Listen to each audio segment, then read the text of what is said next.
So welcome folks to the IIT 2020 virtual summit organized by the Pan IIT Alumni Association. Today's session is part of the UNCONference. It's supposed to be a more informal, panelist session. And the topic for today, very interesting topic is, social media, where do we go from here? So all of you are aware, right? Social media, enormous state of flux. The companies have been around for about a decade or more. They have created a lot of value for users, consumers, as well as for investors, right? A lot of investors have become rich on these companies. But these platforms have also been used for, they've been exploited for a lot of harm, especially social harm, as well as individual harm. So the companies are under a tremendous amount of pressure, on how do they react. And there are a lot of stakeholders who are in the picture, not just the social media platforms, right? So the question is, these stakeholders, how are they all responding and where do we go from here, right? How is it going to evolve? So we've assembled actually a very interesting expert panel coming from very diverse backgrounds who will kind of do a level set for us and then kind of give their opinion, literally being in the field as to where social media and the different stakeholders are going. So whether you're a consumer who's attending this, all of us are consumers, right? Whether you're a government regulator, a privacy expert, right? You're an entrepreneur, or you're a big corporation, person, an executive, or you're a cybersecurity professional, right? So these are all the stakeholders that are involved. You will find something of value out of this, session and some key takeaways and insights. So let's get started. We will get started with just a quick round of intros where, our panelists will just mention who they are and, what is their background. Just very quickly about me, my name is Navneet Yadav. I'm a graduate of IIT Bombay. And for the last 20 years, I've fundamentally been in the networking and network security industry. I've also been an entrepreneur. I co-founded a company, CloudGenix, that was acquired by Palo Alto. And that's where I am right now. So let's get started. Diana, if you want to just go ahead and, give a quick intro. Sure. My name is Diana Kelly. I am currently the CTO and co-founder of an independent consulting firm called Security Curve. I've been in IT for 30 years, almost over 30 years now, almost all of that in security because someone got in my network and I was like, never again. And most recently, I spent 5 years as the global executive security advisor at IBM, consulting to and meeting with large companies around the world, talking to their CIOs and CTOs about their strategies and CSOs. And for the last 3 years, I was the cybersecurity field CTO at Microsoft, doing a very similar role. Thanks, Diana. Kamakshi, if you want to go ahead. Hi, everyone. I'm Kamakshi Sivaramakrishnan. I am not an IIT alum, but really, and this is my first time at a Pan IIT event, so kind of excited to be a part of it. My background is in marketing tech, and I've spent the last 10 plus years with the emergence of mobile as and dominant medium of communication. Obviously, the value prop of monetizing users and user interactions and mobile basically gave rise to a large, thriving mobile advertising business. The company that I was a part of, the very early team, got bought by Google. I spent a few years with that company, a few months at Google, felt that the opportunity for disruption continues in the mobile ecosystem. Ended up leaving and starting my own company. So I come in as an entrepreneur, a company called Drawbridge, and we are an enterprise identity solution. I'm really looking forward to the discussion here with Diana, Jason, Kat, and Ashwin, because all of us bring different perspectives from the privacy security perspective, the entrepreneurial perspective as well. The company that I founded has coincidentally been acquired by LinkedIn, owned by Microsoft. So Diana, we share that Microsoft connection. LinkedIn is a professional platform, but also a social network. And it carries some unique perspectives in comparison with that of Facebook or Snap or Twitter, et cetera. So I've learned a thing or two beyond marketing tech, even the consumer perspective as well. And really looking forward to this conversation and bringing some of my perspectives, both from the privacy data perspectives, how data is used and abused, but also in the context of how it is used and abused in the social context as well. Thanks, Kamakshi. Wonderful introduction. Kat, you want to go next? Sure, thanks, Navneet. I'm Kat Code. So my history is in software architecture and design. I spent over a decade working at BlackBerry, which was RIM, managing and running teams that were doing architecture for both the handheld devices and the enterprise servers. And then 7 years ago, I launched my own consulting company, Binary Tattoo, to help people understand the permanence and treatment of data online. The bulk of my time now is spent on helping companies with the global privacy regulation compliance and ensuring that privacy is being put in as privacy by design and privacy into the foundation of the services and products that they're building. Thanks, Kat. Jason, you want to go next? Sure. My name is Jason Hengels. I run a boutique security consultancy based out of Silicon Valley. We do a lot of, so we have kind of two branches. We have commodity offerings where we do a lot of pen testing, virtual CISO, things like that, kind of off the shelf stuff. And then we can do bespoke engagements. So we have an ex-NSA cryptanalyst. We can do crypto work at a pretty high level. We can do IoT and embedded sort of security work, that sort of thing. Prior to founding Exposure, which I started back in January of 2014, I built the security program at Box. And prior to that, I ran the security programs for a couple of payment companies, CyberSource and Authorize.net, both of which were actually merged and then acquired by Visa. So my history is actually back in the payment industry. Thanks, Jason. And Ashwin, your last, the Uber connector, go for it. Uber connect. How much time do we have? Now I can go on. No, I'm just kidding. So my mission is empathize, educate, empower, and I do that through podcasting, video casting, and writing. And with the focus on tech privacy, cybersecurity, and human goodness.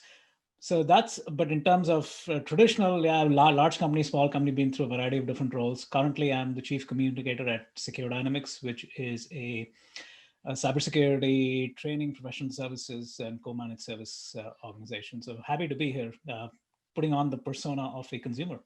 Okay. Thanks, panel. And so we will get started.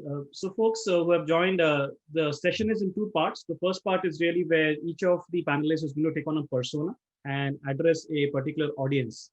So we will have Kamakshi who will and we'll do a level set, just understand what is the ecosystem, how does it work as it stands today. So we'll do a level set in this, and in that section, Kamakshi will take on the role of the entrepreneur, Ashwin that of a woke consumer.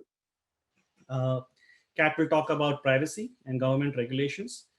Diana will talk about cybersecurity from a corporate perspective, and Jason is going to take on an interesting persona, which is there is a hidden stakeholder in this entire game, which are attackers and exploiters, right? Who use these platforms, for their own benefit, but that's a malicious benefit many a times. So we'll get started actually with Kamakshi. And by the way, so that's the first part. And the second part would be then more free form, we have a set of questions and we'll start answering the audience questions also. So feel free as you see the panelists expressing their opinions in the first section, put your questions in and then we'll get started. So let's first get started with the social media as a platform itself. And Kamakshi, just for the audience, right? If you can talk about what is the business model of social media companies, like how do they make money? I mean, the known and popular business model that has kind of been tried and tested over the last decade or so is, depending on which side of the fence that you're in, is fortunately or unfortunately the model of advertising. And for the woke consumer, it has its challenges. To your point, the platform, the technologists, the investors, the enterprise, the company itself, it has been raking in money. So I don't believe that any other business model has met the kind of success that advertising has. I mean, Facebook is a great example of that. Actually, whether it is, this quarter's earnings call that Snap had, they've broken all kinds of records in terms of their own sort of, performance that they've had over the last couple of quarters in terms of how they're building and growing their advertising business. That story replicates itself, whether it is Pinterest, another social platform, whether it is Twitter, whether it is arguably LinkedIn as well. LinkedIn actually has an advertising business. It's called a marketing solutions, which is also, it's focused much more on B2B advertising versus B2C or consumer advertising. So the business model that has been tried and tested and proven successful is advertising based. I can't think of one social network that has successfully tried a subscription model and really kind of succeeded at it. I would say, is it lack of innovation or the readiness of the market and readiness of the consumer? I think it's a combination of all these things. We are consumers, speaking from a consumer hat perspective, we are woke, but we're also used to free services. And the cost is unfortunately growing disproportionately over time on how much our data gets used and abused along the way. So the business model is primarily around advertising. And so when you take a look at that business model, which is around advertising, right, and it's about then showing to the user of the platform, ads, right? So, and you're a PhD in Stanford, you have a deep technical background also, right? So talk about then, the insights, right? So the technology, any entrepreneur listening here, and even for the other audience members, right? What is the type of technology that needs to be built to support such a business model? What does it do? How does it operate? However, like there's a word that comes right along social networks, advertising. That word is creepy. So we'll talk about some of those as well, because the word that's been often used here is use and abuse. So we'll certainly talk about and touch about some of those elements, and I'm sure Kat will have a lot to talk about that. But I did want to say that the underlying sort of the pure technology elements, it's super sexy in many ways. Like setting aside some of the, as I said, the questionable elements of it, the sheer scale at which these platforms have to operate, the sheer scale at which the ad systems, the ad infrastructure has to operate, the kind of latency requirements that are put on these kind of systems and infrastructure and boxes that are built, the kind of modeling AI perspective that effectively gets developed. I talk about this, the ad tech and the marketing tech ecosystem is kind of a double-edged sword, but the one thing that ecosystem has done is it has adopted AI long before other industries have.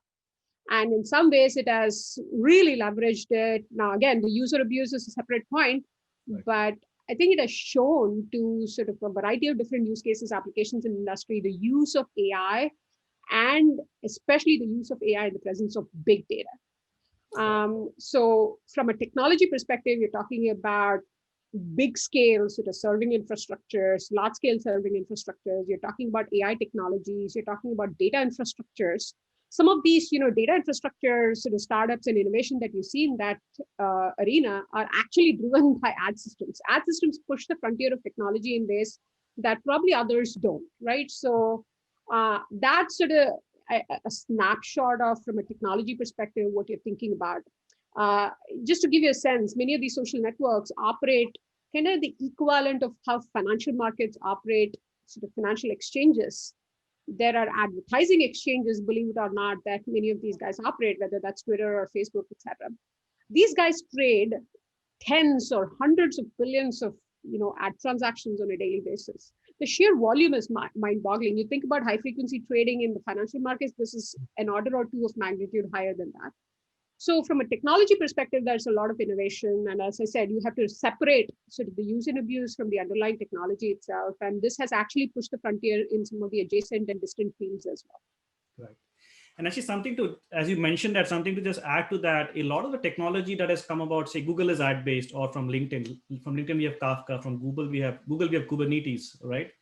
And, and from Facebook, there are other technologies which they have open sourced actually. And in some sense, as you were talking, I realized that the value of the social media has been to users, of course, has been to investors, but I think also has been to enterprises and other companies who have adopted the technology coming out of these platforms, right? Absolutely. And, and the application thereof, that's why sort of my point of the application of, these technologies that these companies have outsourced then kind of carries forward and has a ripple effect and osmosis across sort of the adjacent and distant industries, markets, verticals, use cases, applications. And then some of these are put to really noble cause and noble purposes as well. So one last question for you, Kamakshi, before we go to the next panelist, and this is an important question. So the fundamentally the business model is ad-based, so they are competing against each other, but also against traditional advertising companies and traditional media, right? So talk about how do social media companies compete against each other, for the consumer? What is it that they're doing to keep the consumer with them? I mean, it's an economics of scale, right? So the more you have your friends and people and interesting people and influencers, and every little carrot that you can find to have like an attention deficit disorder. That's basically kind of, the name of the game in social media at this time. Actually, to that end, not because I work at LinkedIn or my company was acquired by LinkedIn and Microsoft, am I saying this, but I think the industry has also calibrated it. I think the professional lens and the professional context that a network like LinkedIn provides kind of moderates the noise level far more aggressively than say what, a Facebook or a Twitter would have. It's more of a safe environment from, the usual sort of nuisances of trolling and kind of, the ways in which you get really people go after you in other platforms and other networks today. So trust is basically what I'm coming down to is trust is a dimension of competition that networks need to take seriously. Some of them do it more than others. Got it.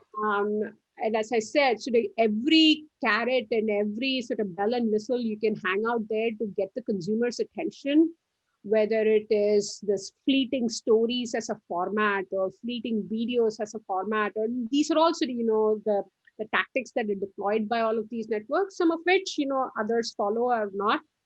But at the end of the day, I think a lot of it comes down to how much scale are you able to amass in terms of followership, membership, and daily, weekly actives, etc. But I would advocate a lot for trust. Okay. To your point of differentiate and how do they compete with each other for, say, ad dollars, because there are brands who are coming in and advertising in each of these networks, right? It all comes down to the kind of data advantage that you have about your users, that you're able to basically parlay and say, I know so much about my users that you're not going to be able to find that in other networks, etc. And that's what I said. There's no conversation to be had about social media or social networks without associating the word creepy and privacy to it. We have to understand what should be the right sort of boundary, what should be the right extent, and what should be sort of the right behavior. And that's sort of where I connected back to trust. Trust has to be a dimension under which these platforms need to kind of measure themselves and be accountable to themselves and the consumers. So so we'll move on to then Ashwin. So Kamakshi's kind of presented the entrepreneur view of social media companies and as well as the business view, right? So Ashwin is now the woke consumer, and as Kamakshi was talking, right? So central to the whole business model is the need to keep the users on the platform for long periods, precisely target them. And of course, it all has to do with collecting a lot of data about the consumers so that you can compete really well, right? So Ashwin, so as a consumer, right, there is both the value aspect and the harm aspect. So talk to us as a consumer, what is the value you derive from social platforms? Yeah, it's a loaded question, right? But I think it's an important one, which is talk about what we're doing right now. So instant communication across many time zones and being able to exchange ideas. So I think the ability for somebody to voice an opinion and be heard instantaneously, I think that's tremendously important. The second piece, which I think is sometimes lost for people who start berating social media, is you have the ability to bring together a very diverse community for a cause, right? And the cause could be anything that you from good to bad. But again, you're able to transcend the instant communication to a cause that you believe in, right? So I think that aspect of it is very important.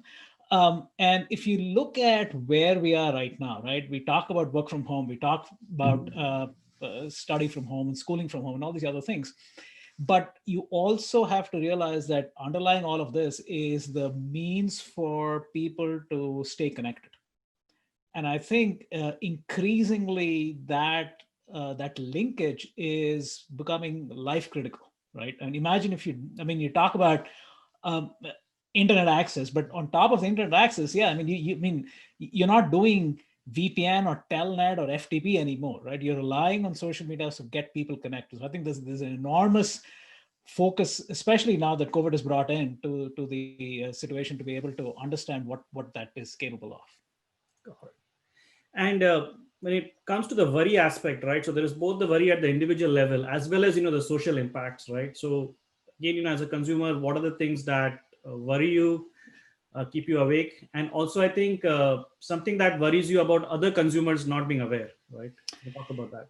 Yeah, so Kamakshi mentioned this, the word creepy, right? And I'll use it in a different context, which is if I'm chatting with you, Navneet, and we're having a conversation, what I see is what I get, right?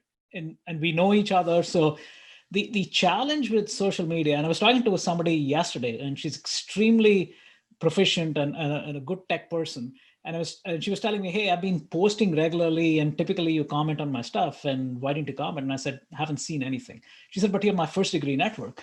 And I said, so what? Right. And so the aspect, and she, like I said, she's extremely technical, and she was saying like, but everybody should be able to see what I post by first degree network. I said, no, the algorithm is going to decide who gets to see, when they get to see, whether it's in the top or not. And so I think that aspect of it, and the social dilemma on Netflix, like brings this wonderfully, right?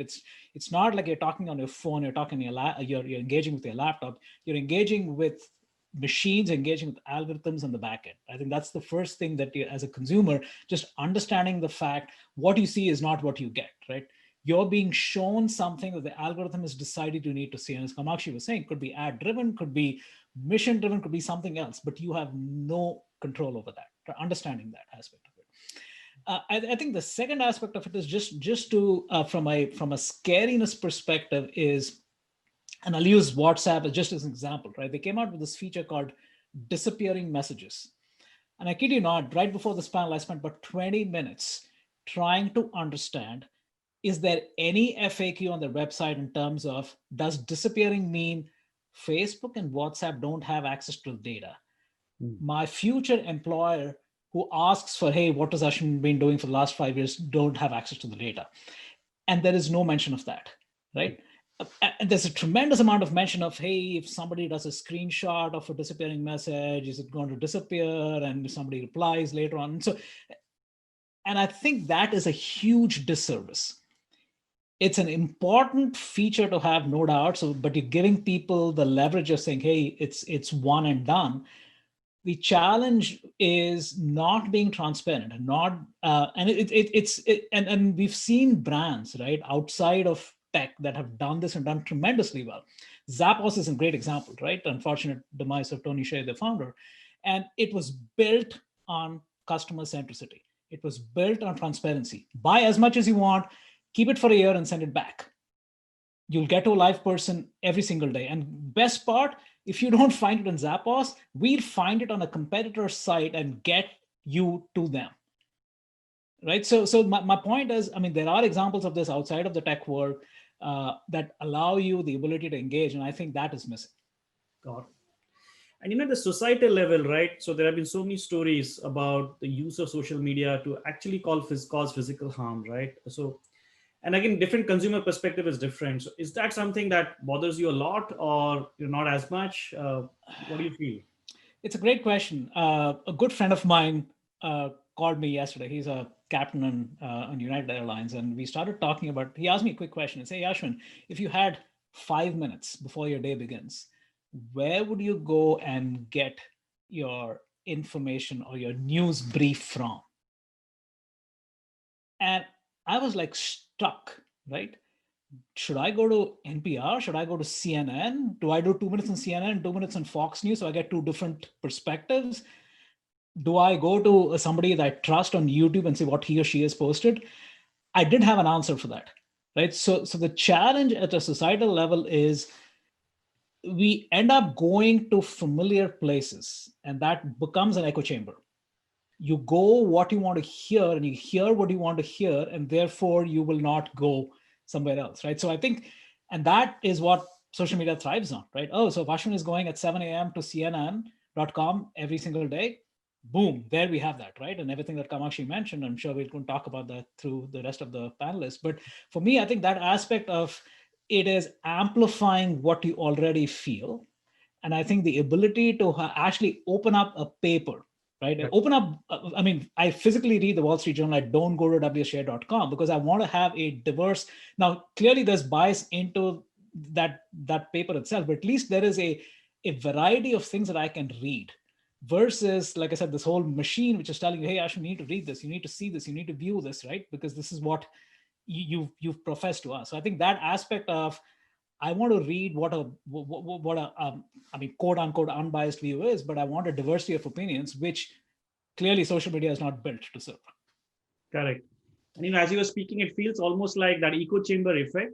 It is being then further amplified by the business model need of the companies, right? Which is they have to serve ads, right? And in some sense, they have to modify user behavior so that we can serve them really targeted ads, and we can start amplifying the communities that are of particular interest, right? So yeah, and then one other thing, as you were saying, I just want to kind of drop this also, which is, and you mentioned a really critical aspect over there, which is, hey, Ashwin has been buying XYZ. We should start to shift his focus towards ABC. They have that power too, and it's just understanding that fact, right? The whole notion of free will. What is free will? You're not standing out there in the sand, in the middle of the desert, saying, "And I'm going to go right instead I'm going to go left." No, you do a Google map. And Google Map is saying, hey, this is the best way for you, right? And somebody, so I think that aspect of just understanding the fact that free will is more or less dead, and being able to kind of come to terms with that and saying, okay, somebody is determining what your path should be, understand that. So, let's move to Kat then. And by the way, there's a question from the audience. So what we'll do is in the second section, we'll start taking the audience questions first before we kind of go through our own question list, right? So Vasudha, thanks for asking a question, and we will get to it, right? So we have heard the entrepreneur view, we have heard the consumer view, right? So Kat, let's go to you and understand both the privacy expert and regulation view as well as the government perspective, right? Which is there is value here, but there is this real worry about the data and what these companies are doing with the data, and of course the exploitation of these platforms for harm, right? So if you can just walk us through like what has been the role of government so far, right? What are some of the key regulations, right? That will be of great help. Absolutely. Okay, so the way the tech world works is it's fail fast and move on. That's the attitude of all tech companies. It's how can we produce something, see if it sticks, and then move on to something else. And if you think about when you used to create product, like if you had to change the flavor of a cookie or the feeling of a piece of clothing, you would have a focus group and you would bring those people in and you would ask them what they think and what they want to do. We don't do that anymore. Tech is just like, I want to try something. So, I've got 7 billion people. I'm just going to throw it out there and see who likes it and who uses it, and then keep moving forward. So what's happened is we put the cart in front of the horse and we put innovation ahead of privacy.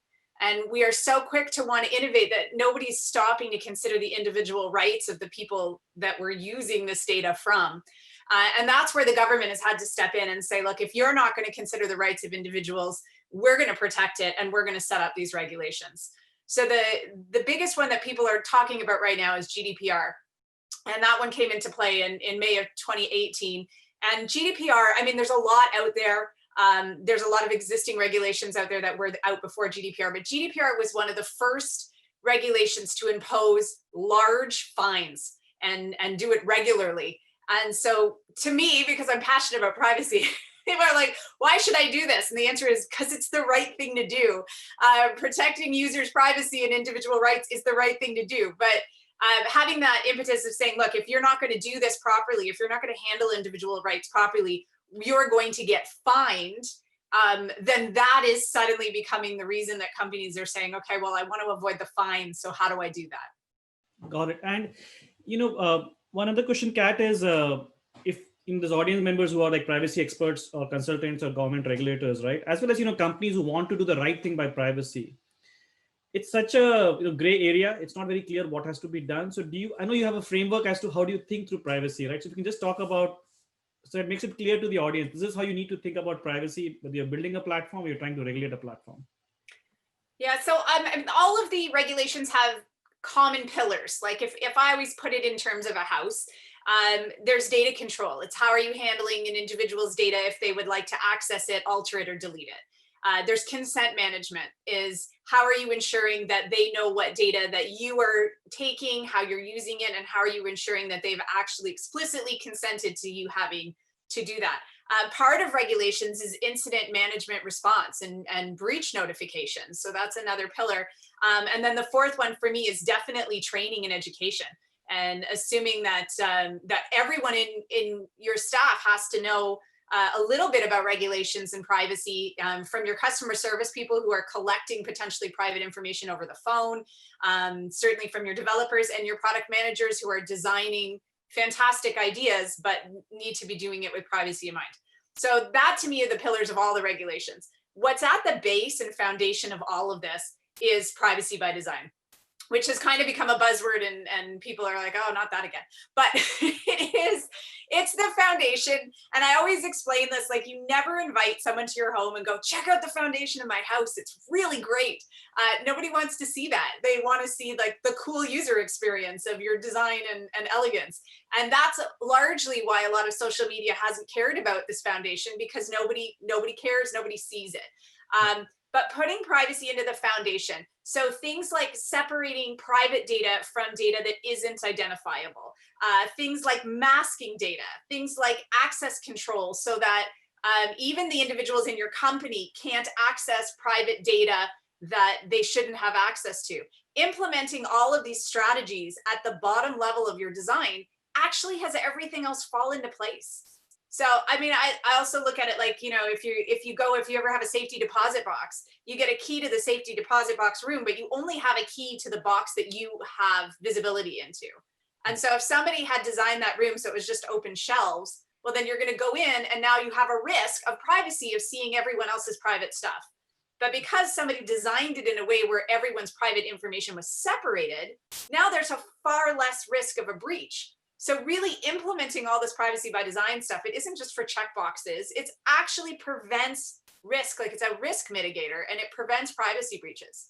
Yeah, and actually that's very important consideration, right? So we know that there is supposed to be security by design, but in the modern world, if you're a custodian of customer data, consumer data, right? And I would say also customer data, right? The privacy by design becomes extremely important. So one, trick question here, which is I'm a startup or I'm a corporation and I'm in multiple global markets, right? And the regimes are different. Some regimes are more authoritarian, some are more democratic, and I have to actually do business. And I'm always going to, piss off, sorry for my French, one person was one regime versus the other, right? So what have you seen happen there? What's the state of play? How are companies, handling this kind of regime conflict? Yeah, that's an interesting one. So, I mean, the biggest thing geographically right now is data sovereignty, which is a whole other issue. It's the ability to store the data from a geographical region in that geographical region. I mean, even the personal data protection bill that's been proposed in India says, if it's highly sensitive data, it has to stay, and if it isn't, it can go. And there's all sorts of rules and regulations about which data has to be maintained within the geography and which not. In terms of how it's manipulated and monitored, I mean, certainly in the United States, you have this Section 230. I am the token non-American, so I'm the Canadian, so I don't have to deal with that. But essentially, for any other non-Americans or people who aren't familiar with the Section 230, is the fact that in the U.S. there's the people who publish, like the social media or the bloggers or even the news sites that host articles, are not responsible for the information that the users are posting. And this becomes a real ethical dilemma because, should they be, is it a free speech issue, and should we be backing up and let people say what they want to say? Or is this you're a platform, and if you're going to be hosting hate speech or discrimination, then that's a problem, and you need to have rules and restrictions in to impose that. So certainly in the Western world, we have a lot more freedom and freedom of speech. And I mean, you look at things like China, where things when the Chinese networks, which are vastly different, they won't allow you to post things that are against what the government wants you to post. There's strict inside their social media, they won't allow you to say something against their message. So as a new innovator and you have to decide kind of at this point, because we don't have the right rules in place, you kind of have to make that moral and ethical decision that says, can my forum be used in a way that's detrimental to people? And do I want to put the impositions in there to prevent this stuff from happening? Or do I want to rely on the Section 230 and step back and say it's not my problem? Right. Yeah, and actually that's a very good summary on that, right? Which is, it really finally boils down to the entrepreneur or to the corporation, right? What are their own moral and ethical standards that they want to adhere to in terms of doing business, right? So now that we have heard the entrepreneur, the consumer, and the privacy versus the government regulation perspective, right? So let's talk about this very, as I was saying, a hidden persona, right? Which is the persona of the attacker and the exploiter, both of the consumer's data on social media that is revealed, as well as the data that is held in trust. What is revealed to us on the platform is different from the tremendous amount that is staying hidden in databases, right? So Jason, if you can just kind of again, state of play here, right? What are the different types of actors who are trying to use these platforms, for malicious purposes or for exploitation? Sure. Well, there's kind of no limit to how deep this rabbit hole goes, but I'd say at a high level, I'd probably put them in 3 categories. You have financially motivated attackers, and we've also seen examples of that. I can go into a few. State actors, this is, government versus, whatever the target is. And the last one I just call sort of specific interest groups, which is basically everybody else, people who aren't, governments or financially motivated. This would be like political activators or political activists, right? Or people who are politically motivated, but they're not acting on behalf of the government, right? They're civilians essentially. Sometimes investors actually. So for example, one of the things that's interesting is clinical trials, right? So like if you have a drug company, a lot of these smaller drug companies, biotech companies, they go into, clinical trials, they have some, possibly blockbuster new sort of offering, right? And the problem is nobody knows if it's going to work or not. So they trade as basically penny stocks. And of course, if they have a successful phase 2B or phase 3 clinical trial, then suddenly, this company's stock price goes through the roof. It's up, 50x or something like that, 500x even. It's crazy, right? So there's an uncertainty discount that gets applied to those companies until things are certain. But what happens is that people who participate in clinical trials sometimes leak what's happening, right? So when they get doses and how they feel afterward and things like that. So investors can actually mine social media sites for information about specific drugs, which is actually fairly easy because drugs tend to have very cryptic names that are easy to search for. So I've seen this before, but obviously, we see all the other stuff too, right? We see the financially motivated attackers. This is usually either extortion or theft or some kind of con job, right? Like, we've all seen these attacks where people send out these phishing messages and they target, the controller of the organization or the CFO or something like that. They try to get people to wire money to Hong Kong. I've seen this happen. I have clients who've done this, right? I've seen where that goes. But the other one that actually really kind of bothers me is the extortion stuff, where I'll get a call from somebody in, midnight on a Friday. Hey, our CEO, their personal email got taken over. This person got access to their Dropbox. The CEO had, company confidential documents in their personal Dropbox. Now this attacker has them, and they've sent this message saying, you've got to pay me $5,000 in Bitcoins by, whatever date, or I'm going to release this stuff to the public. And it's sort of like, what do you do in those cases? So those are some of them. Obviously, state actors, they're targeting dissidents, people who sympathize with dissidents, things like that. Key personnel, right? So nuclear scientists, people who have access to nuclear facilities, right? In the case of Stuxnet, they might be targeting people who have the access they need in order to launch their attack. And the other thing is there are governments that will collect as much sensitive personal data as they can en masse about, an entire country, which, the US is one of those countries. And the reason for that is because they don't know when they're going to need that data, but they know it'll be useful if they need it, right? So those are the 3 high level categories. Yeah, and part of it sounds pretty scary, right? Because just as an example, there is this website called Internet Archive that tends to keep versions of every page in the world. But based on what you're saying, there are literally state actors now, large countries, governments, who are keeping all the data that we post, independent of whether we delete it or not. Right? So yeah, I think tweets get archived too, right? So even if you delete your tweets, a lot of times people can still go find those, right? So there's all kinds of interesting stuff that you might think you're getting rid of, but it's still there in one way or another. Right. And the data is, as I was saying, there's in 2 forms, right? So one is the form that we reveal in, whether I'm a nuclear scientist or I'm a journalist and I have something that somebody could mine. But then there's a lot of, that's the tip of the iceberg data. Then the 90% of data is what the corporations have collected about our habits, right? And, if that particular data, which is kept with the corporation itself, so have you seen attacks against that and that kind of a revelation, right? What has been the impact? Yeah, so, both are targets, right? So there's this idea of open source intelligence. This is where you use publicly available sources of information to gather data typically about people and their relationships with other people and that sort of thing. You do that in the process of targeting someone for attack, right? But there are, a lot of people have become at least more savvy about, what they share on social media. So, they've gone through their privacy settings and maybe they don't list where they work and they don't, their email address is not public and things like that by and large, which is better than it used to be. But the thing is, a lot of these social media platforms still have that information, right? And so what happens if the company itself gets compromised, right? And, most of these companies, Facebook in particular, they have bug bounty programs where security researchers, sometimes researchers, can, go to them and say, hey, I found this vulnerability in your platform, and, they get some recognition and maybe some monetary compensation for their work.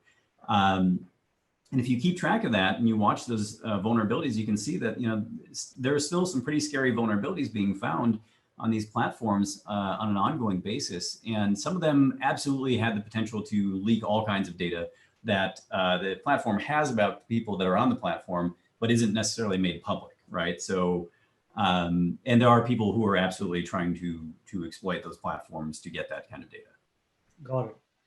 Yeah, and so as when I hear you, if I'm a consumer, what I have to be aware of then is that I have to be worried not just about what I have revealed publicly, right? But I've also got to be worried about what I have given to the platform itself, right? Or I may have deleted because the platform still has it, and then some malicious attacker can go after that, whatever is. Yeah, I mean, there's two aspects, right? There's the information you've given to that platform or that they've collected about you, right, as you use the platform. And what are they going to do with that information, which is one concern, right? And then there's sort of what happens if they get compromised and that information gets into someone else's hands. What are they going to do with it? So there's kind of two aspects there. Got it. So let's move to Diana then. So, we've talked about the entrepreneur business models, the consumer, the privacy and regulation aspects and the attack aspects, right? So Diana, you have probably the deepest experience of the entire panel, right? And the person, of course, you have for this part is, as both corporations and the cybersecurity programs, as well as, corporate executives, right?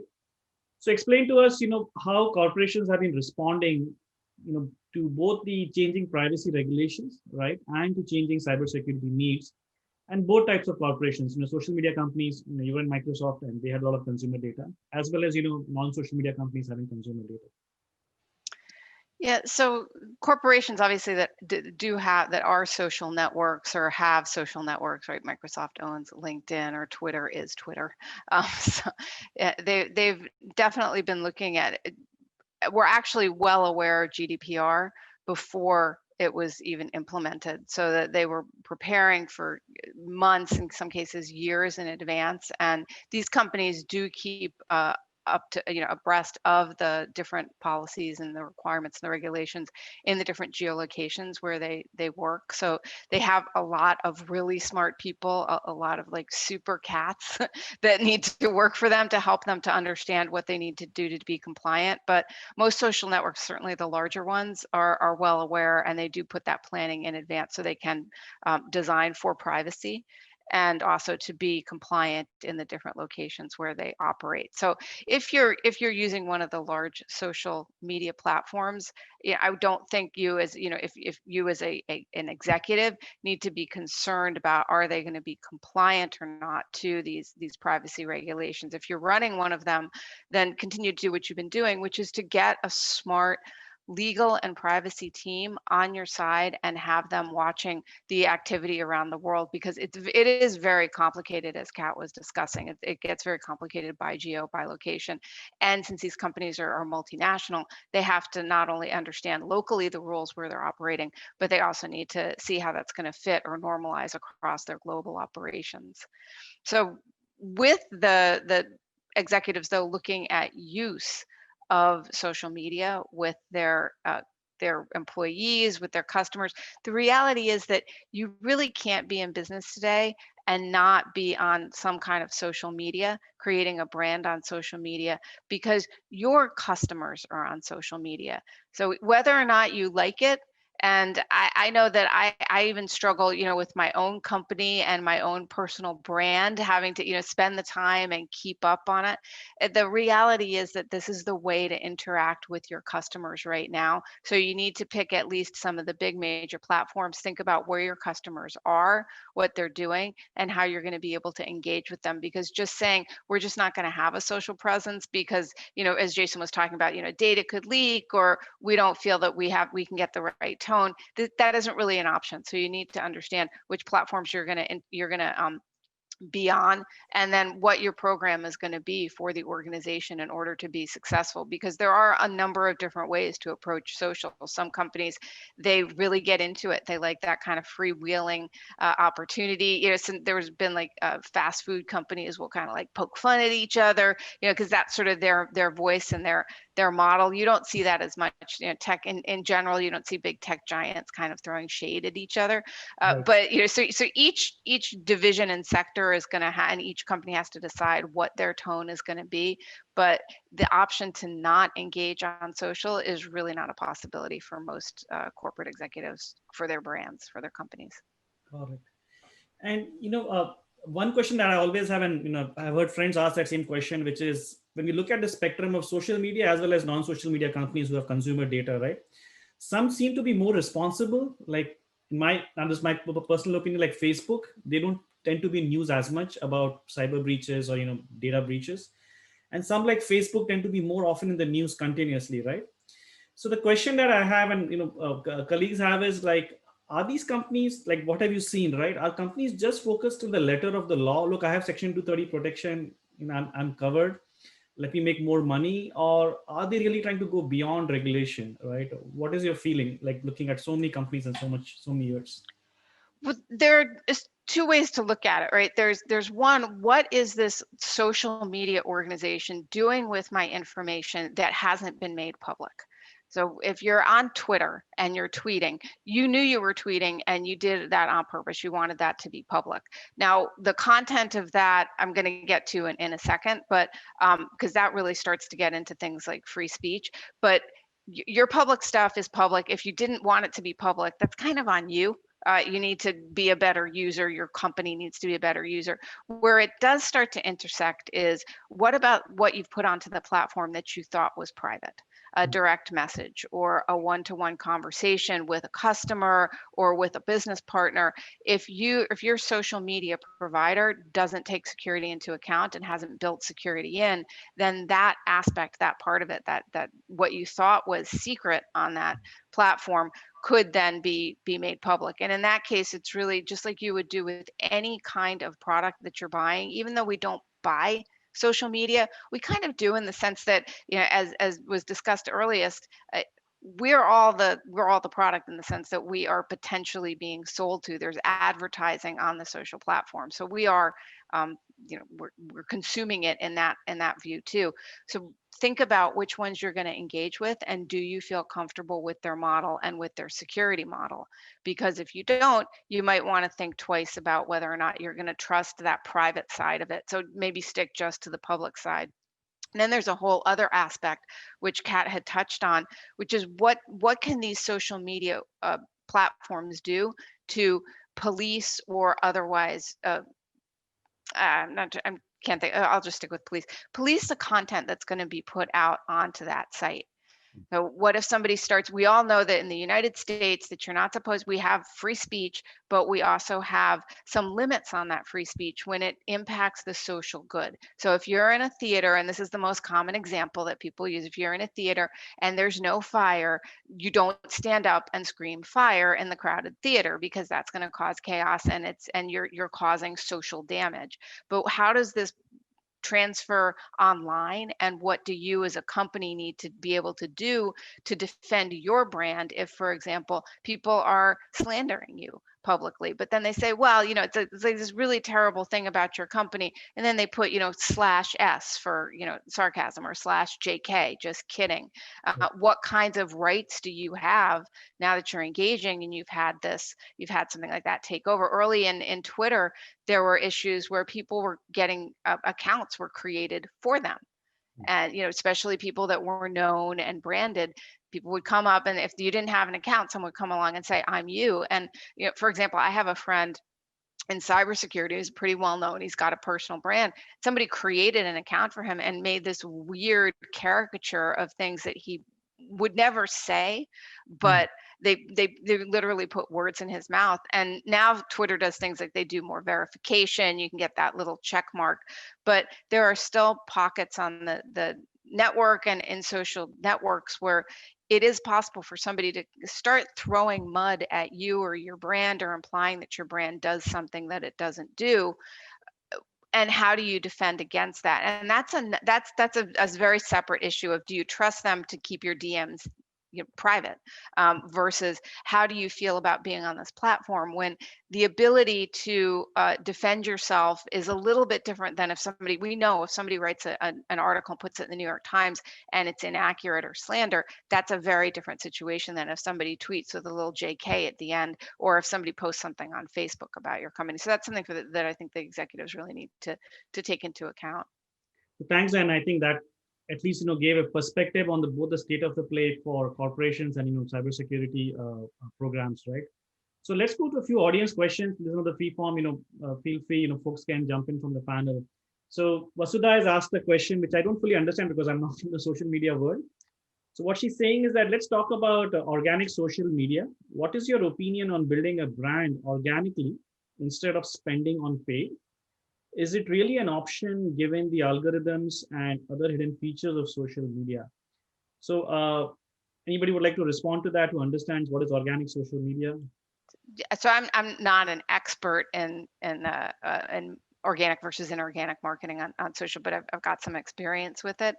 And in general, paying is going to be faster, but it may not give you the same level of engagement. So you may get more followers, but they may not actually be engaged. And if you look at how marketers are measuring social media and success of social media and spend on social media, they have moved away from things like impressions, which are how many people saw this. Ashwin was talking about, did it get in the feed or not, right? Did the algorithm push it in the feed? That used to be the main thing that was looked at. Now they're looking much more deeply at actual engagement. So that's, did people read what you posted? Did people interact with you and comment on what you posted? Did they share what you posted? And in that case, the inorganic, really, although it's slower with inorganic, you often get much deeper engagement. So you have to work harder at it, but you're going to get more benefit in the long run. And Ashwin, do you have anything? Because I think you look at this a little bit too. Yeah, I mean, look at it. I've been looking at it for years, but over the period of the last 6 months, when COVID hit, right, a few things have started to emerge. Right, one is the whole persona, I call this, right? So there used to be a work persona, a home persona.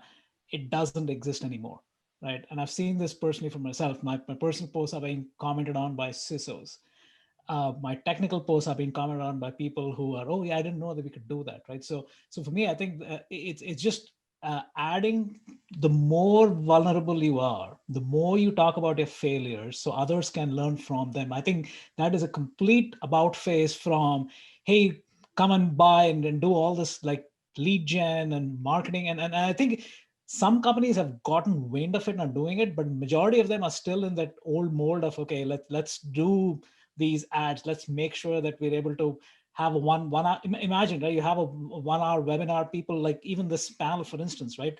Unless we're providing value, the audience has so many different things they could do on a Friday afternoon or a Saturday morning in the case of India or in the Eastern Hemisphere, right? So that aspect, and just because you collected my email address and I showed up there for 2 minutes doesn't give you the right to start hitting me up with, hey, you joined a webinar and here's a good deal for you, right? So I think that aspect of understanding the fact that the world has changed, probably permanently, and the people who are actually capitalizing on that are the ones who are actually genuinely delivering value and engagement, like Diana said. Okay. So the other question from the audience was, how do the panelists think about fake news and Section 230, and what changes do we need, right? So Kat, I know you were talking a little bit about Section 230. If you want to, take that one up, and anybody else from the panel, want to respond to that. Kat, what do you think? Yeah, this is a really hard one because of I think Ashwin had mentioned the confirmation bias, right? Like, you're going to follow the people who agree with you.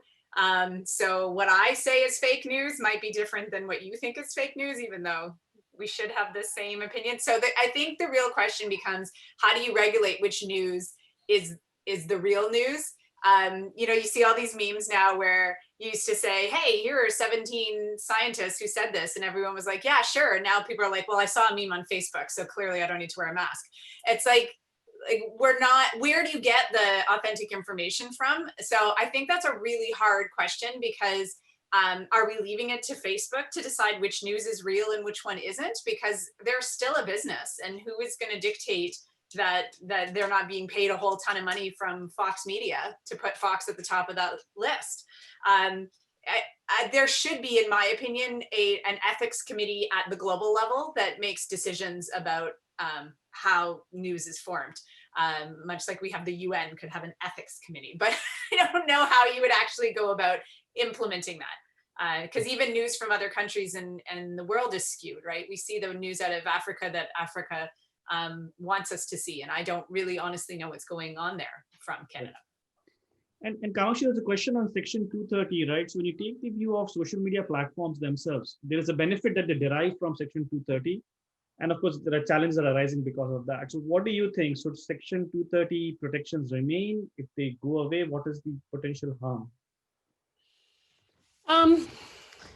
I mean, to the point that has been discussed here, you know, being a part of sort of the technical community, a lot of the discussion is about how AI can effectively remove bias and be sort of the ultimate arbiter and regulator. To your point of sort of the world ethics community or a global ethics community, can there be a master AI machine that effectively plays the role of this, you know, global ethics committee? And, you know, one AI machine can potentially generate the power of, you know, 10 individuals. But I think we are still in sort of very early days insofar as being able to really understand the power and dispower of how that evolves. We also are in very early days to understand. I think this is for the first time as a generation that we are facing question of how news can be regulated, because we have seen an explosion of how this is kind of taking a very abusive form in this new media called the social media. So as a result of which, I think there is basically a moment of reckoning happening amongst all of us at this time. And I believe in the power of sort of, you know, human perseverance and intelligence that we will arrive at the right solution. So I'm not going to take sort of a position at this time, and I'm going to say that let's learn from this and we'll see where we landed. Got it, right? And Jason, there's one question which is, and this is like a third-party view, right? Which is, should governments regulate, you know, social media, or should they self-regulate? And now that you've seen the kind of attacks that happen and the exploitation of the data, right? What do you think? Well, I mean, to a certain extent, they are being regulated by way of things like GDPR, CCPA. You know, I think that's going to happen, whether you think it should or not, right? I think it's just we're at a point where that's going to happen. There's a certain amount of momentum there. In general, I mean, so I guess is the question about, should you have security specific regulations or privacy regulations, right? Yes, in a sense, like, should government even step in at all, right? It's a business. Ad is a very old industry. It's always used consumer data. You know, let the industry and the consumers and the players duke it out. Should the government at all get involved? Well, on the privacy front, I mean, it's I don't know that I necessarily have the answer for that. There's a part of me that says, you know, people like those on this panel here have been probably telling folks that you really shouldn't necessarily share all this information with these social media providers, you know, ever since the inception of social media, right? And so no one listened to us back then. And now it's suddenly like, oh, wait, you know, now we want all these protections and stuff like that. And it's sort of like, well, you know, you were warned about this in the beginning, right? So I don't know. I'm not sure that I have a great answer for this one. Okay. Anybody else who has an opinion on this one? Should they self-regulate, or do we really need regulation? I think I'll come in from the perspective of having been a part of an industry that really kind of prided itself in self-regulation. Right. Self-regulation doesn't work. Self-regulation is in many ways driven by kind of, you know, there are like trade organizations that are supposed to be, you know, neutral, multi-partisan, if not multi-partisan, neutral. And they're all paid membership programs. They operate for the industry. And self-regulation has failed phenomenally in the marketing and advertising tech industry. That's why regulators had to step in and actually have laws and fines for people to actually do what they're supposed to do, for companies to do what they're supposed to do. Right. I think self-regulation goes to sort of the fundamental human flaw. If we are asked to regulate and discipline ourselves, at some point we kind of, that's built in our psyche, in our nature. We kind of fall prey to our weaknesses. And that's why I'm a big believer in regulation rather than self-regulation. So here's what I'll say on that front, Navneet. People and companies will do what they are incentivized to do. So it kind of depends on what you want them to do. Right. Okay. Actually, that makes sense. And, tied to that is a question from Anand from the audience. He's saying so the question is, okay, he's giving an example. So if you're saying regulation has to happen, so Twitter has been tagging, President Trump's tweets, right? And some other politician tweets also. But Twitter has their own rules on what they will, tag, right? So the question is, if we say it shouldn't be self-regulation and government should regulate, should government form such rules of what gets tagged and not tagged? I could pop in on that one. I mean, there's a difference between everyone's allowed their opinion, and then you're allowed to spew things that are, again, discriminatory or hate speech. That's not an opinion. That's wrong. Racism isn't an opinion. So there are ways to frame this. There are ways to say, if you ever read the terms and conditions, which of course nobody ever does, but if you do, all of these social media have a paragraph that says prohibited on our site is harassment, discriminatory behavior. There's a list of things they claim they prohibit. The problem is the sheer quantity of content. So they have these content curators. I mean, you will never see a super violent video on YouTube because someone has gone and watched videos and pulled them off YouTube before anyone can actually see them. So there are content curators who look through this stuff to look through and pull the things that they think are not meeting the terms and conditions of this stuff. But again, the sheer quantity of content makes it very, very difficult unless, as people have discussed, there's some kind of AI in place that is able to do this automatically, but also in a way that is consistent. It's also subject to human bias, though, because I think, especially just in this year in particular, platforms like Facebook, we've seen unequal enforcement. Basically, we're seeing human bias creep into the enforcement. So you report certain things as hate speech. They clearly are. And if you read the terms of service, it checks every box and you get a human who looks at it and says, no, it's not. And I think what happens in some of those cases is they just sort of glance at it, don't actually read the content and say, no, it doesn't look like it contains anything like that. Or you get other cases where maybe their political opinion is such that, they don't want to record it as or they don't want to check that as hate speech or whatever. So I think there's human bias that gets in the way, and maybe the government is the answer. I generally shy away from government, regulation, but I think to Kamakshi's point, we have seen some failings on behalf of self-regulation. So, there was one question that I did want to get covered. It's not from the audience, but we discussed this when we were doing our preparation, right? And this was to Ashwin, which is, as a consumer, what are some of our responsibilities? What is it that we should be doing ourselves, right? If you can just touch upon that. Yeah, I typically try to put it in something that people can take away with them. So I use this analogy called CO, right? CO. The first CO is whatever media platform you go to. Is it comprehensible? Are they telling you stuff that you can understand? I'll give Evernote as an example, right? Lots of people in Evernote, but they have a privacy page where they talk about three things. Your data is yours, your data is portable, your data is secure. That's all I need to know. And if I'm interested in nuances, I can go and dig deeper, right? That talks about the culture of the company, right? Now, imagine what Jason was talking about and Kat, you were talking about terms and conditions that no one reads. Why doesn't anybody read it? Because it's written by lawyers for lawyers. How do I not get litigated? It is, as I was just thinking to myself, I mean, if you were to take the Zappos, I can keep going back to Zappos because it epitomizes what a company needs to be and how you believe in it, right? So I think that's the first thing, just CEO. The second piece is control. How much control do you have? And I use LinkedIn as an example, right? And I've asked pretty much all of you this in the past. So I'll ask the audience members also. everyone is a EU citizen. You have GDPR rights with LinkedIn. Please exercise it. I've done it 3 times over the last 3 years. I've gone to a privacy conference hosted at Microsoft, 80 people in the event, journalists, Microsoft employees, not one person had exercised the GDPR right.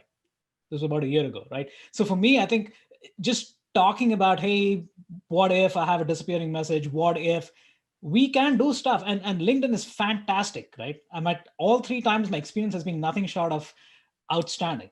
Half an hour, they give you dump 1, 24 hours later, they give you dump 2. The thing that astounds me is the amount of digital trail I leave behind. I'm a prolific poster, right? So, but even for me, looking at that consolidated CSV, I still have it on my laptop right now. I go back, oh my God, there's so much data, right? And the one other thing that jumped out at me this time when I did it about a month ago is they have an inferences section. They're actually telling me, based on what you posted, we think you are this, right? And I think it's a wake-up call to realize that, hey, yeah, just because you felt something, you had a heat of the moment, you had an argument, I'm going to go and post something on Facebook. Right. It stays forever. And then you see everything consolidated from what happens. And the last piece, which is a little bit forward-leaning, but I don't think it's too far-fetched, is co-ownership, right? Which is, how much is your data worth? And how much are people willing to pay for it, right? It's the ad model turned around, right? Which is, hey, if my post is worth X amount to you and you're paying X to these advertisers, and there are books behind this book called Radical Markets, fantastic read, which talks about, okay, how much is your data worth and who assesses that? And then how as a consumer, would you want to play for that, right? Yeah, Ashwin, I just wanted to add 2 points to your comments. One is, thanks for the shout out for LinkedIn. LinkedIn, that kind of speaks to in some of my initial comments about trust being an important dimension that these, corporates effectively use as their, core pillar of how they function, what role they would like to play in the industry, what role that they would like to play for the consumer. A company like LinkedIn takes it extremely seriously. And it's not just the transparency, it's the expediency, it's every decision that is taken by every product manager, every engineer. This is ingrained in everyone. In fact, to be honest, like, there are many times we talk about the fact that we don't want to be Facebook, right? I mean, we cannot kind of interchange privacy and security. I mean, your data can be secure, but your data can be abused heavily from a privacy perspective. The comment that was made earlier about how you don't hear much about Facebook's sort of, exploits of data. Fair point. They're probably vaulted secure, but the abuse of data that happens there from a privacy perspective is enormous. So I certainly believe that, I mean, I work for LinkedIn, so it's fair to presume bias, but I have certainly seen this, having come in as a part of an acquisition and having a relatively kind of, sort of an outside-in perspective, I've certainly seen this there. And the second point that you talked about, sort of, flipping sort of the ad model on its head and kind of having sort of a user-based economics or user-based data economics, I've honestly not seen one successful product. I think it sits more in sort of academic thinking at this time for us to be able to translate it to a point where, there is shared value, to your point of co-ownership. Even in my own company that I founded, I struggled to a point where we are able to offer enough economics to a user to make them sort of a willing, active, consented, and knowledgeable participant of sort of this value chain. So I'd love to have a discussion certainly offline, but it remains to be seen, can this model actually play out in sort of a business context?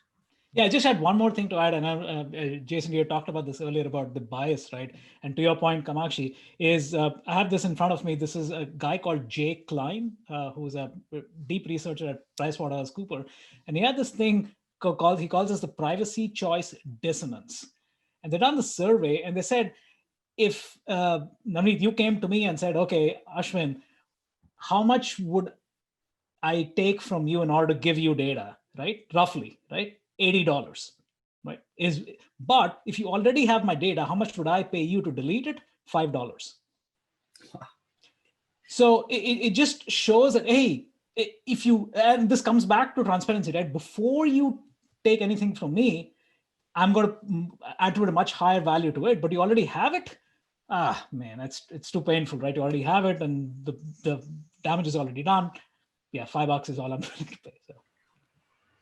So, there's one last question, and I know I also wanted to cover some few key takeaways from folks. And Ashwin, you've already kind of given us the takeaways for the consumer, right? So let's cover the takeaways from each of the panelists. Ashwin, you are in some sense, already presented. And then if you have time, you'll address the last question, right? So Diana, I'd like to get started with you, right? Which is, for corporations, now that there is so many access to this, to this whole problem set, right, around social media, right? Some key takeaways for corporations, executives, board members, like what would you advise them? Yeah, the key takeaways are that you do need to be on social, even if you don't like it, or you can identify there are problems with it. It's part of doing business nowadays because your customers are there. So pick the social platforms that you trust the most, where you're going to have the most impact. And be very careful with your employees to give them training on how to use the platforms appropriately, because your employees, I think it was Ashwin that mentioned it, but I apologize if it was another one of the panelists, but we don't have multiple personas really anymore. Most of us have conflated our business and our personal, and we're now sharing that on the social networks. So when someone works for your company, what they're posting, even if it's personal, has a potential to reflect on you. So I know that most large companies say, put a note in that says tweets are my own, or these opinions are my own, but still talk to the people at your organization, explain to them about, the potential reputational risks, so that your employees can be responsible users of social too. Okay, great recommendations, Diana. And Kat, recommendations, on the privacy side, regulation for government, for privacy experts? From the government side and from the expert side, we're really missing an authentication piece.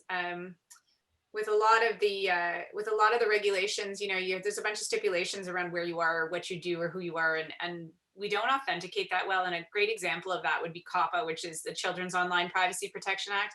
All of these social medias are set up for 13 and above because COPPA prohibits you from collecting and selling information from children under 13. But I guarantee you that almost all 11 and 12-year-olds are just lying about their age. Like, I know I used to go into grade 5, 6 classes and they all had social media platforms. So, here we've set up the rule, but we're basically handing out fake IDs to everyone and saying, yeah, that's fine anyway. And the social media are kind of shrugging their shoulders and saying, well, it's not our fault if they lied. So I think from a regulation perspective, we have to figure out a way to do proper identity and authentication and manage that in a way that ensures that we are protecting our vulnerable audiences from the privacy issues. Got it. And Kamakshi, for budding entrepreneurs, right? I'm trying to make a social media platform company. Some key takeaways that I should be careful about. I'd say a couple come to mind for me. I think that the phrase of privacy by design was used earlier by Kat. I mean, it's absolutely possible. It's a matter of commitment. It's a matter of personal, individual, corporate philosophy for companies to make that as a part of their core operating principles, to be able to have product design, business strategy, commercialization strategy, all driven by that core tenet. There are examples of companies like LinkedIn on a relative basis. You have to give some, or you have to give away on some. We could have probably been a 2 or 3 times bigger size company had we kind of compromised the way some of our peers did. But kind of holding that true to our beliefs and principles has, stood us in good stead. Even today, when platforms are rated for the most trusted social platforms, LinkedIn ranks way ahead of its peer set in terms of how consumers and users and members feel about the platform. So privacy by design is an absolute operating principle that is necessary for any kind of such platform, either from an entrepreneurial perspective to be started, or the ones that are already out there to sort of take into account. Second is technology to the rescue, right? I'm probably biased. I'm a technologist by training. Like with the kind of new paradigms around federated learning, differential privacy, there are ways in which the world of academia is responding to ways in which we don't have to operate by this traditional way in which give me all your data, let me consolidate it with all users and everybody who looks like you and make all kinds of predictions about you, et cetera, et cetera. There are ways in which technology is now coming to the rescue, saying that we are able to do this privacy by design by actual technology and algorithms that are very privacy friendly, where data is not transacted at the volume and the rate, and things are going more client side rather than server side, where all data is aggregated at scale. So, so my second takeaway would be, first takeaway, privacy by design. Second takeaway is it's incumbent upon entrepreneurs to come up to speed with these kind of emerging technologies and incorporate that in terms of your product strategy and your go-to-market strategy. That makes you do right by yourself, build an enduring company, and do right by the consumers as well. You don't want to be on the New York Times for the wrong reason. Sorry, my third other point is subscription businesses are a lot of value. Not only does Wall Street value them because it's predictable revenue, third is that, or second point is, you're not subject to all these vagaries of data collection and privacy laws.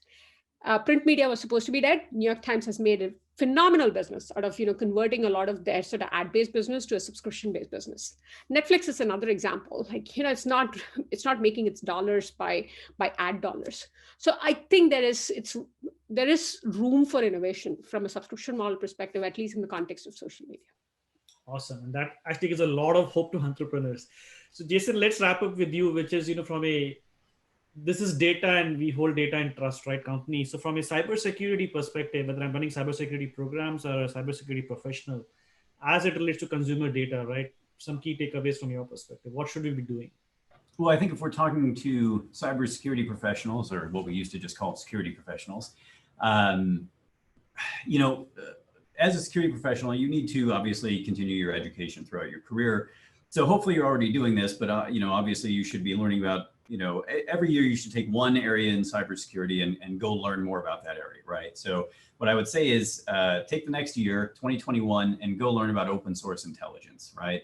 Go learn what the attackers do, how they mine this information, how they use it, right? So, watch some YouTube videos, take a SANS class, take an online class from Cybrary. I'm not promoting them. I just know they happen to have that stuff. Listen to some podcasts, watch some DEF CON talks, learn to use tools like Maltego, which is a special purpose tool that's made for doing this sort of thing. You need to understand the threat. The second takeaway I'd say is make sure your incident response plans include extortion scenarios. I've just seen, personally as a security professional, someone who does virtual CISO work still, I see this on the rise, and I've seen how it unfolds, right? So you need to think about, okay, somebody does this, this situation, this scenario I raised earlier, your CEO gets in this situation where someone's trying to extort them, do you pay?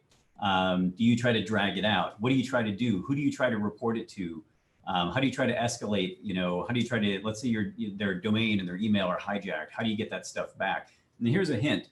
The turnaround time for everything you think you're going to do is going to be way too long. And I know this from experience. So I would say game out some of those scenarios. First, learn about open source intelligence, what we call OSINT. Game out some of these scenarios that you think might happen if some key person in your organization was subject to one of these extortion scenarios where they had, their personal domain and their personal email address and their personal Dropbox all hijacked. Things that are out of your control as a security person within the company or the organization. And the third takeaway is start planning your next vacation so you don't have a meltdown. So that's all I got.